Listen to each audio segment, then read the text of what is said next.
نعت و منقبت پیش کر رہے تھے جناب قاری ذاکر رضا صاحب قبلہ۔ سرکار بے مثال ہیں اپنی صفات میں۔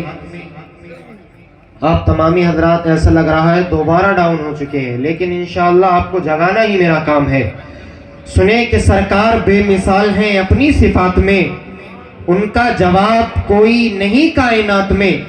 ہمارا نبی لاجواب ہے، اگر سچی بات ہے تو دونوں ہاتھ اٹھا کے بولیے یا رسول اللہ، بولو ہے کہ نہیں ہے؟ ہمارا نبی اتنا لاجواب ہے کہ جب رب پاک نے اس دنیا میں حضرت آدم کو بھیجا تو رب پاک نے حضرت آدم سے یہی حکم فرمایا، اے آدم ہم نے تجھے خلیفہ بنایا، تو بتا تو کون؟ حضرت شیس کو پیدا فرمایا، حکم دیا اے شیس نبوت دی، تو بتا تو کون؟ نوح کو پیدا فرمایا، حکم دیا اے نوح کشتی دی، تو بتا تو کون؟ صالح کو پیدا فرمایا، حکم دیا اے صالح اونٹنی دی، تو بتا تو کون؟ ادریس کو پیدا فرمایا، حکم دیا اے ادریس ہم نے تجھ کو نبوت دے دی، تو بتا تو کون؟ ابراہیم کو پیدا فرمایا، رب پاک نے یہی حکم دیا، اے ابراہیم ہم نے تیرے لیے قلنا یا نار کونی بردم و سلاما علی ابراہیم آیت کو نازل کیا، تو بتا تو کون؟ اسماعیل کو پیدا فرمایا، اے اسماعیل ہم نے تیرے لیے جنت سے دمبا بھیجا، تو بتا تو کون؟ موسیٰ کو پیدا فرمایا، اے موسیٰ ہم نے تجھے جلال دیا، تو بتا تو کون؟ عیسیٰ کو پیدا فرمایا، اے عیسیٰ ہم نے تجھے جمال دیا، تو بتا تو کون؟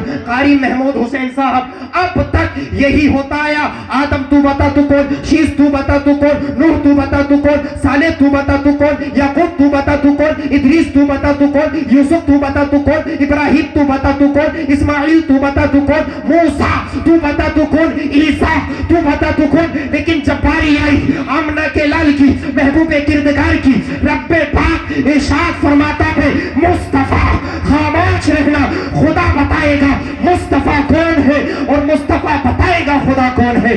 اعلیٰ حضرت فرماتے ہیں سرور کہوں کہ مالک ہو، مولا کہوں تجھے باغ خلیل کا گلے، زیبا کہوں تجھے تیرے تو وصف عیب تناہی سے ہے بری، حیران ہوں میرے شان میں کیا کیا کہوں تجھے، لیکن رضا نے خط میں سخن اس پہ کر دیا، خالق کا بندہ خلق کا آقا کہوں تجھے۔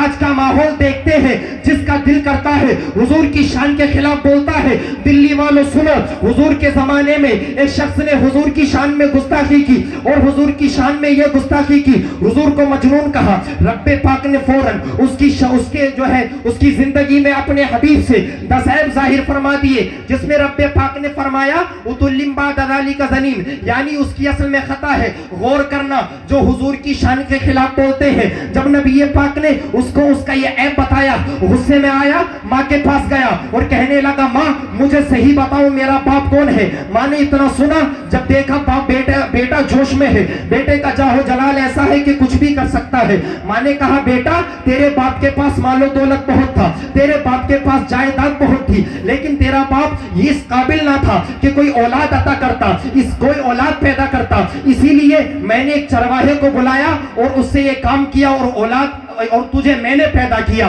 حضرات محترم ثابت ہو گیا کہ جو حضور کی شان کے خلاف بولتا ہے اس کی اصل میں خطا ہوتی ہے۔ شاعر کہتا ہے عقیدتوں کا تماشا بنا نہیں سکتا، میں دین بیچ کے دنیا کما نہیں سکتا، میرے حضور کی عظمت پہ بھونکنے والے تو اپنے باپ کا شجرہ دکھا نہیں سکتا، میرے حضور کی عظمت پہ بھونکنے والے تو اپنے باپ کا شجرہ دکھا نہیں سکتا، تو اپنے باپ کا شجرہ دکھا نہیں سکتا۔ آپ اپنے ماتھے کی نگاہوں سے دیکھ رہے ہیں، پوری شان خطابت کے ساتھ میں حضرت علامہ مفتی جلال الدین صاحب قبلہ ضلع رامپور سے تشریف لائے ہیں اور پوری شان خطابت کے ساتھ میں تشریف فرما ہے۔ بالکل حضرت کا ہی استقبال کرتے ہیں، اس سے پہلے میں اپنی مصرع پورے کرتا ہوں۔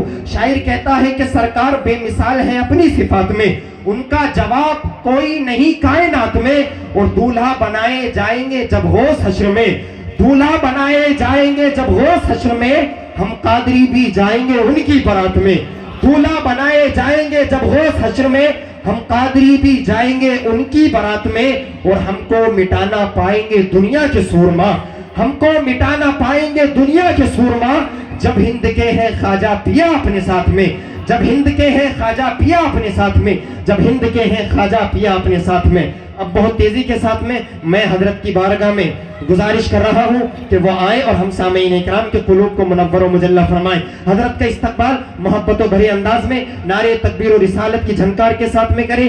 سارا مجمع جی لگا کر بولے نعرہ تکبیر، نعرہ رسالت، نعرے غوثیت، جشن غوث الورا، علماء اہل سنت، مفتی جلال الدین صاحب قبلہ